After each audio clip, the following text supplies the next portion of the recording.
أعوذ بالله من الشيطان الرجيم. بسم الله الرحمن الرحيم. نحمده ونستعينه ونستغفره ونعوذ بالله من شرور أنفسنا وسيئات أعمالنا. من يهده الله فلا مضل له ومن يضلل فلا هادي له، وأشهد أن لا إله إلا الله وحده لا شريك له، وأشهد أن محمدًا عبده ورسوله. أما بعد، حاضرین گرامی قدر، مرکز امام احمد بن حنبل اور کلیہ اور اس مرکز سے متعلق شعبہ تحفیظ، ابھی آپ نے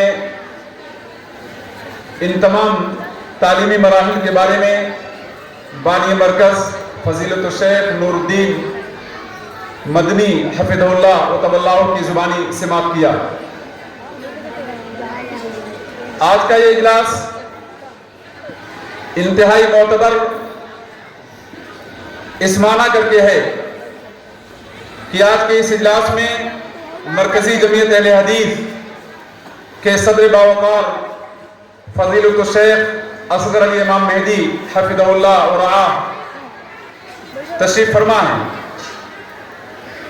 صوبائی جمعیت اہل حدیث فضیلت الشیخ شہاب الدین مدنی حفظہ اللہ اور کئی اداروں کے اہم ذمہ داران، جامعہ سراج العلوم بونہار کے شیخ الجامعہ فضیلت الشیخ ثناء اللہ حفظہ اللہ، جامعہ اسلامیہ دریا آباد کے دو انتہائی موقر اساتذہ کرام آپ کے بیچ تشریف فرما ہیں، اور آپ کے قریب میں گڑھیا ایک ادارہ ہے، وہاں کے شیخ الجامعہ اور ناظم اعلیٰ، یہ تمام کے تمام لوگ آج کے اس اجلاس میں شریک ہیں. یہ اس اجلاس کے وقار کی انشاءاللہ علامت ہوگی. آپ کے سامنے انتہائی اختصار کے ساتھ میں ایک اہم اور حساس موضوع پر گفتگو کرنا چاہتا ہوں، اور وہ حساس موضوع ہے گناہ کا انسانی زندگی پر اثر کیا ہوتا ہے. سب سے پہلے میں آپ سے جڑنا چاہتا ہوں گناہ کی تعریف کے ذریعے. گناہ کی تعریف کے سلسلے میں قرآن و سنت کے دلائل کا خلاصہ یہ ہے: المعصیت ہی ترک ما اوجب اللہ ورسولہ وارتکاب ما نہی اللہ عنہ ورسولہ. ایسے امور یا اعمال کو ترک کر دینا جن کے انجام دینے کا اللہ رب العالمین اور اس کے رسول نے حکم دیا ہے، یا ایسے اعمال کو انجام دینا جن اعمال کے انجام دینے سے روک دیا گیا ہے، اسے اسلامی شریعت کی نظر میں گناہ کہا جاتا ہے. بنیادی طور پر گناہ کی دو قسمیں ہیں: چھوٹا گناہ اور بڑا گناہ. بڑے گناہ کے بارے میں اگر آپ جاننا چاہتے ہیں بڑا گناہ کسے کہتے ہیں، تو اس سلسلے میں فقہا نے جو تعریف پیش کی ہے، وہ تعریف ہی کل معصیت دل الدلیل علی توکید تحریمہا او توعد بہا بلعن او نار او غضب او غیر ذالک. اس کا مطلب یہ ہوا بڑا گناہ ہر وہ گناہ جس کے سلسلے میں شریعت میں واضح دلیل موجود ہو کہ اسلام نے اسے سختی سے روکا ہے اور اسلام نے اس کی شناخت کو بیان کر دیا، اس کی قباحت پر روشنی ڈالی، اس عمل کے انجام دینے والے پر لعنت بھیجی، یا اس عمل کے انجام دینے والے انسان کو جہنم کی دھمکی دی، یا اس عمل کے انجام دینے والے انسان پر اللہ رب العالمین نے اپنے غضب کو نازل کرنے کی وعید سنائی. تو ہر وہ عمل جس میں یہ صفات پائی جائیں، اس عمل کو اسلامی شریعت گناہ کبیرہ یا بڑا گناہ کہتی ہے. ظاہر ہے گناہ انسان کی زندگی میں ایسا عمل ہے جس عمل کے ذریعے اللہ رب العالمین کو انسان چیلنج کرتا ہے، اس کے رسول کی نافرمانی کی جرات کر بیٹھتا ہے اور انسانی شرافت سے اپنے آپ کو دور کرتے ہوئے بے حیائی کے دلدل میں داخل کر دیتا ہے. اسی اعتبار سے گناہ کی شناعت اور قباحت اسلام میں بڑی عظیم ہے. اسلامی بھائیوں، اگر گناہ کے بارے میں بات کی جائے تو اللہ رب العالمین نے صاف طور پر قرآن مقدس میں اور اس کے رسول صلی اللہ علیہ وسلم نے اپنی احادیث مبارکہ میں اس بات کو بیان کر دیا کہ سارے گناہ ایک درجے میں نہیں ہیں، بلکہ بعض گناہ بعض سے بہت بڑا ہے. اسی وجہ سے گناہوں کی سختیاں، گناہوں کا عذاب اور گناہوں کی جو قباحت ہے اسے بھی شریعت نے اپنے مختلف الفاظ میں بیان کیا ہے. آپ ذرا غور کیجئے، گناہ کو انجام دینے والا انسان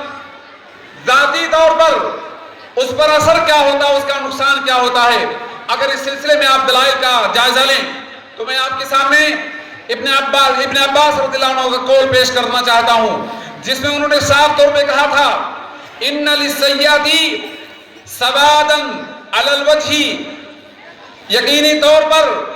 گناہوں کی خطرناکی کا عالم یہ ہوتا ہے کہ چہرے پر انسان کے سیاہی پیدا ہو جاتی ہے. وَظُلْمَةً فِي الْقَلْبِ، اور اگر دل کی بات کی جائے تو انسان کے دل میں تاریکی پیدا ہو جاتی ہے.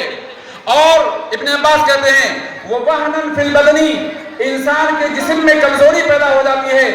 اور اس سے بڑا نقصان انسان کی زندگی میں یہ پیدا ہوتا ہے وَبُغْضًا فِي قُلُوبِ الْخَلْقِ، مخلوق کے دلوں میں ایسے انسان کے تئیں بغض پیدا ہو جاتا ہے، کراہیت پیدا ہو جاتی ہے جو انسان گناہ کو انجام دیتا ہے اور اس کا مرتکب ہوتا ہے. ذرا غور کیجئے، انسان کو اللہ رب العالمین نے انتہائی پروقار، صاحب حشمت، جلال کا مالک، چہرے پر رونق اور تازگی دے رکھا ہے، لیکن یہی انسان اپنے چہرے کی رونق اور تازگی کو ختم کر لیتا ہے جب وہ گناہ کا ارتکاب کر بیٹھتا ہے. معلوم یہ ہوا گناہ کے ارتکاب کرنے کے نتیجے میں انسان کے چہرے کا جمال ختم ہو جاتا ہے، دل میں ظلمت اور تاریکی پیدا ہو جاتی ہے. اور اصل کامیابی انسان کے دل کی سفیدی کی ہے، انسان کے دل کی عظمت کی ہے، انسان کے دل کے وقار کی ہے. اب اگر انسان کا دل سیاہ ہو جائے، اگر انسان کے دل میں تاریکی پیدا ہو جائے تو یقینی طور پر ایسے انسانوں کے بارے میں اللہ رب العالمین نے صاف طور پہ اعلان کر دیا. مجرمین کے بارے میں، گنہگار انسانوں کے بارے میں اللہ رب العالمین نے بہت ساری ان کی صفات کو اجاگر کرتے ہوئے کہا الا من اتى الله بقلب سلیم، وہ انسان جو اللہ رب العالمین کی بارگاہ میں قلب سلیم لے کر حاضر ہوگا وہ انسان کامیاب ہے. یعنی اگر دل میں فساد داخل ہو جائے، دل تاریک ہو جائے، دل آمودہ ہو جائے تو ایسا انسان اگرچہ لوگوں کی نگاہوں میں عظمت کا مالک ہے، اگرچہ لوگوں کی نگاہوں میں وقار اس کا باقی ہے، لیکن حقیقت کے اعتبار سے ایسا انسان کھوکھلا انسان ہے. ایسا انسان لوگوں کا سامنا کرتے ہوئے تھراتا اور ڈرتا ہے، لوگوں کی ہیبت اس پر طاری ہو جاتی ہے. میرے بھائیوں، اسی لیے ابن المعتز نے کہا تھا خلی الذنوب صغیرہا و کبیرہا ذاک التقیٰ، تم گناہوں کو چھوڑ دو، چاہے وہ بڑے گناہ ہوں یا چھوٹے گناہ ہوں، کیونکہ یہی تقویٰ ہے. دراصل انسان کی زندگی میں تقویٰ کا مطلب یہ ہوا کہ انسان گناہوں کو چھوڑ دے. اور پھر تقویٰ کی صفت کو بیان کرتے ابن المعتز نے کہا تھا وَسْنَا كَمَاشٍ فَوْقَ أَرْضِ الشَّوْكِ يَحْذَرُ مَا يَرَى، تم اپنے آپ کو ایسا بنا لو، ایسی صفت میں اپنے آپ کو داخل کر دو کہ تم روئے زمین پر چلتے ہو گویا وہ زمین خار سے کانٹوں سے پوری پر ہے. ایسے میں جب انسان چلتا ہے تو بڑے احتیاط کے ساتھ چلتا ہے، اپنی نگاہوں کے سامنے جو کانٹے دیکھتا ہے ان سے اپنے آپ کو بچانے کی تدبیر میں رہتا ہے، احتیاط کے ساتھ چلتا ہے. اور پھر وہ کہتے ہیں کہ لا تحقرن صغیرۃ ان الجبال من الحصى، تم کبھی بھی گناہ کو حقیر مت سمجھنا کیونکہ یہ پہاڑ چھوٹے چھوٹے کنکریوں سے بنتا ہے. اور اسی سلسلے میں عبداللہ ابن مبارک نے کہا تھا رأیت الذنوب تمیت القلوب، میں نے گناہوں کو دیکھا ہے، گناہوں سے انسان کا دل مردہ ہو جاتا ہے. اور دوسری خطرناکی یا دوسرا عذاب جو انسان کی زندگی میں پیدا ہوتا ہے وہ یہ ہے وَقَدْ يُورِثُ الذُّلَّ إِدْمَانُهَا، اگر انسان برابر گناہ کو انجام دیتا رہے تو انسان ذلت سے دوچار ہو جاتا ہے، پستی سے دوچار ہو جاتا ہے. اسی بات کو ابن عباس نے اپنے الفاظ میں کہا تھا کہ جب انسان گناہوں کی دلدل میں پھنس جاتا ہے تو اس کا مال کم ہو جاتا ہے، اس کی برکت ختم ہو جاتی ہے. اور اس کے علاوہ بہت سارے نقصانات انسان کی زندگی میں گناہ کو انجام دینے کی بنیاد پر پیدا ہوتا ہے۔ آئیے میرے بھائیوں، اختصار کے ساتھ میں آپ کے سامنے یہ بات پیش کروں کہ گناہ کے سلسلے میں یا گناہ کو انجام دینے کی وجہ سے انسان دنیا میں تباہیوں سے دوچار ہوتا ہے، برزخ کی زندگی میں عذاب کو جھیلتا ہے، قیامت کے واقع ہونے کے بعد جو ہولناکیاں قیامت کی ہیں ان ہولناکیوں میں انسان بہت سارے مسائل اور آلام سے دوچار ہوگا، اور آخرت میں انسان اپنے گناہوں کی پاداش میں جہنم کے عذاب سے دوچار ہو جائے گا۔ آئیے میں آپ کے سامنے اس بات کو پیش کروں کہ انسان جب گناہ کرتا ہے تو اس کے گناہ کا خمیازہ صرف انسان کو نہیں بلکہ اس کے خاندان کے لوگوں کو، اس کے پڑوس کے لوگوں کو، روئے زمین کے باشندوں کو، یہاں تک کہ پرندوں کو بھی اور بہت ساری مخلوقات کو انسان کے گناہوں سے، گناہ کی وجہ سے درد سے، اذیت سے، تکلیف سے دوچار ہونا پڑتا ہے۔ اللہ رب العالمین نے قرآن مقدس میں صاف طور پر اعلان کیا، ظہر الفساد فی البر والبحر بما کسبت ایدی الناس، خشکی اور تری میں فساد برپا ہوا، اور فساد کے برپا ہونے کی وجہ اور سبب کیا ہے، اس سبب کے بارے میں اللہ رب العالمین نے کہہ دیا، جو لوگوں کے ہاتھوں کی کمائی ہے، لوگوں کے کرتوت کے نتیجے میں خشکی اور تری دونوں میں فساد عام ہوتا ہے۔ مسلمانوں، آپ غور کیجئے، گناہ کی قباحت کو، گناہ کے انجام کو ایک مسلمان ہمیشہ اپنی نگاہوں کے سامنے رکھے، اور گناہ کرنے سے اس کے دل میں شدید خوف پیدا ہونا چاہیے۔ اسی بات کو اللہ کی تعظیم کہتے ہیں، کیونکہ اللہ کی تعظیم کا مطلب یہ ہوا کہ انسان گناہوں کی قباحت کو، اس کی شناعت کو بہت گھٹیا سمجھے، اور گناہ کرنے سے انسان کا پیر تھرا جائے، انسان کا پیر ڈگمگا جائے، انسان کا دل تھرا جائے، انسان کی ضمیر میں ایک انقلاب برپا ہو جائے، کیونکہ گناہ کی وجہ سے اللہ رب العالمین کا غضب انسان پر نازل ہوتا ہے، اللہ کی لعنت کا انسان مستحق بن جاتا ہے۔ بہت سارے گناہ ایسے ہیں جن کے بارے میں اسلام نے صاف طور پہ حدود متعین کر دیا، یعنی اس گناہ کو انجام دینے والے انسان کو اللہ رب العالمین اسی دنیا میں عذاب سے دوچار کرتا ہے۔ چوری کے بارے میں آپ نے بارہا سنا ہوگا، جو انسان شرعی ضوابط کی مخالفت کرتے ہوئے چوری کا ارتکاب کر لے، ایسے انسان کے بارے میں اللہ رب العالمین کا قانون یہ ہے کہ اس کے ہاتھ کو کاٹ دیا جائے گا۔ اور آپ اس بات کو جانتے ہیں، جو انسان کسی پاک باز عورت پر الزام لگائے، گویا پاک باز عورت پر الزام لگانا یہ انتہائی سنگین جرم ہے، ایسے مجرم کو اللہ رب العالمین سزا سے دوچار کرتے ہوئے اسے کوڑا مارنے کا حکم دیتا ہے، اس کی گواہی پوری زندگی کے لیے ناقابل قبول ٹھہرا دی جاتی ہے۔ حضرات، چونکہ وقت بڑا محدود ہے اس لیے میں آپ کے سامنے اختصار کے ساتھ اپنی بات پیش کروں گا۔ گناہ کو انجام دینے کے پاداش میں انسان اسی دنیا میں پورے مجمع عام میں اپنے آپ کو اتنا ذلیل اور رسوا کر لیتا ہے، جس کے بارے میں اللہ رب العالمین نے سورہ نور میں بیان کرتے ہوئے کہا، الزانیۃ والزانی فاجلدوا کل واحد منہما مئۃ جلدہ، زانیہ عورت ہو یا زانی مرد ہو، جب اس گناہ کا ارتکاب کر بیٹھیں ان کی دو حالتیں ہوتی ہیں۔ پہلی حالت تو یہ ہے کہ وہ شادی شدہ نہ ہو، ایسا انسان اگر زنا کر بیٹھے تو اس کے بارے میں قرآن کریم نے کیا تاکیدی بیان نازل کیا۔ اللہ رب العالمین نے کہا، لا تأخذكم بهما رأفة في دين الله إن كنتم تؤمنون بالله واليوم الآخر، تمہارے دلوں میں کسی بھی طرح کی نرمی، کسی بھی طرح کی مروت نہ پائی جائے ایسے مجرم انسان کو سزا سے دوچار کرنے میں۔ جو انسان اللہ کے قانون کی بغاوت کرتے ہوئے کسی انسان کے ساتھ اپنا روح سیاہ کر لیتا ہے، فحشکاری کا مرتکب بنتا ہے، ایسے انسانوں کے بارے میں اللہ رب العالمین نے کہا، اگر تم اللہ پر، آخرت پر ایمان رکھتے ہو تو ایسے مجرموں کو مجمع عام میں لوگوں کی نگاہوں کے سامنے 100 کوڑے مارو۔ لیکن اگر انسان کی حالت یہ ہو کہ وہ شادی شدہ ہے تو ایسے مجرم کے بارے میں شریعت اسلامیہ کا فیصلہ یہ ہے کہ ایسے انسان کو روئے زمین پر زندگی گزارنے کا حق نہیں، بلکہ اسے مجمع عام میں اعلان کرنے کے بعد سنسار اور رجم کر دیا جائے گا، جس کی تصویر اسلامی نبی صلی اللہ علیہ وسلم کے زمانے میں پیش کی گئی۔ میرے بھائیوں، سوال یہ پیدا ہوتا ہے، اگر ہمارے معاشرے میں زانی انسان جو غیر شادی شدہ ہے اسے 100 کوڑے مار دیے جائیں، یا شادی شدہ انسان اگر زنا کر بیٹھے اسے رجم کر دیا جائے، تو میں آپ سے سوال کرنا چاہتا ہوں کہ معاشرے میں آج جو فحشکاری کے بارے میں اعلانیہ طور پہ لوگ اس جرم کا ارتکاب کرتے ہیں اس کا سدباب ہو جائے گا، اس کا خاتمہ ہو جائے گا۔ کیونکہ اللہ کے رسول صلی اللہ علیہ وسلم نے اس سلسلے میں واضح تعلیمات میں اس بات کو بیان کر دیا کہ جو شخص بھی اسلام قبول کر لے تو اسلام قبول کرنے کے بعد اس انسان کا خون اور مال اللہ رب العالمین حرام قرار دیتا ہے. لیکن ہاں وہی انسان جس کے خون اور مال کو حرام قرار دیا گیا اگر وہ 3 اعمال میں سے کسی ایک عمل کو انجام دے لے تو ایسے انسان کا خون اسلامی شریعت حلال قرار دیتی ہے. ان 3 اعمال میں عائشہ رضی اللہ عنہ کی روایت کے مطابق آپ نے بیان کیا زنا بعد احسان، شادی ہو جانے کے بعد کوئی انسان اگر زنا کر لے تو ایسا انسان اس گناہ کی وجہ سے اسے رجم کر دیا جائے گا. اسلام بھائیوں، اسی دنیا میں انسانی سوسائٹی پر ہمارے سماج پر گناہوں کا بہت برا اثر مرتب ہوتا ہے. اس سلسلے میں میں آپ کے سامنے ابن عمر سے مروی حدیث پیش کروں گا جس حدیث کو ابن ماجہ نے اپنی سنن میں روایت کیا ہے. اس میں وہ بیان کرتے ہیں کہ اللہ کے رسول صلی اللہ علیہ وسلم نے کہا یا معاشر المہاجرین 5 خصال اذا ابتلیتم بہن، اے مہاجروں کی جماعت 5 ایسی قباحتیں یا 5 ایسے گناہ ہیں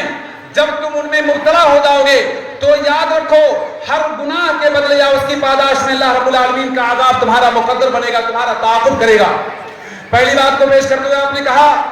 ما ظہرت الفاحشۃ فی قوم قط حتی یعلنوا بها الا فشا فیہم الطاعون والاوجاع التي لم تكن مضت في اسلافهم الذين مضوا. جس قوم کے اندر بے حیائی عام ہو جائے، فحشکاری کا دورہ ہو جائے، ایسی قوم پر اللہ رب العالمین طاعون جیسی مہلک بیماری مسلط کر دیتا ہے. اور صرف طاعون ہی نہیں بلکہ نت نئی بیماریاں جو ہمارے ماضی میں پائی نہیں گئی تھی وہ بیماریاں انسانی سوسائٹی میں داخل ہوتی ہیں اور انسانوں کو لاغر اور ہلاک کر دیتی ہیں. اسی کے ساتھ ایک گناہ کے بارے میں اللہ کے رسول صلی اللہ علیہ وسلم نے کہا لم ينقصوا المكيال والميزان الا اخذوا بالسنين وشدة المعونة وجور السلطان عليهم. جو قوم ناپ و تول میں کمی کرنے لگ جائے تو ناپ و تول میں کمی کرنے کے پاداش میں اللہ رب العالمین 3 طرح کا عذاب سوسائٹی پر بھیج دیتا ہے. پہلے عذاب کی شکل کو بیان کرتے ہوئے آپ نے بیان کیا کہ قحط سالی عام ہو جاتی ہے، بھوک مری کا انسان شکار ہو جاتا ہے اور انسان کے مال کی برکت ختم ہو جاتی ہے. اور یہاں پر معاملہ ختم نہیں ہوا بلکہ ناپ و تول میں کمی کرنے کی وجہ سے اللہ رب العالمین سوسائٹی پر ایسا عذاب مسلط کرتا ہے کہ ظالم بادشاہوں کو اللہ رب العالمین مسلط کر دیتا ہے جو انسانوں پر عذاب کے کوڑے برساتے ہیں، طرح طرح سے اذیت سے دوچار کرتے ہیں. انسانی زندگی تنگ ہو جاتی ہے، مسلمانوں کا عرصہ حیات تنگ ہو جاتا ہے. میرے بھائیوں، گناہوں کے بارے میں اللہ کے رسول صلی اللہ علیہ وسلم نے اس بات کو بیان کیا کہ جو لوگ کتاب اللہ کے مطابق اپنے معاملات کا تصفیہ نہیں کرتے، ذرا میری بات کو غور سے سنیے گا، جو لوگ کتاب اللہ کے فیصلے کے مطابق اپنے معاملات کا تصفیہ نہیں کرتے ایسے انسانوں کے بارے میں نبی صلی اللہ علیہ وسلم بیان کرتے ہیں الا جعل اللہ باسهم بینہم. اللہ رب العالمین ان کی قوت کو انہی کے خلاف استعمال کرنے کا سامان پیدا کر دیتا ہے.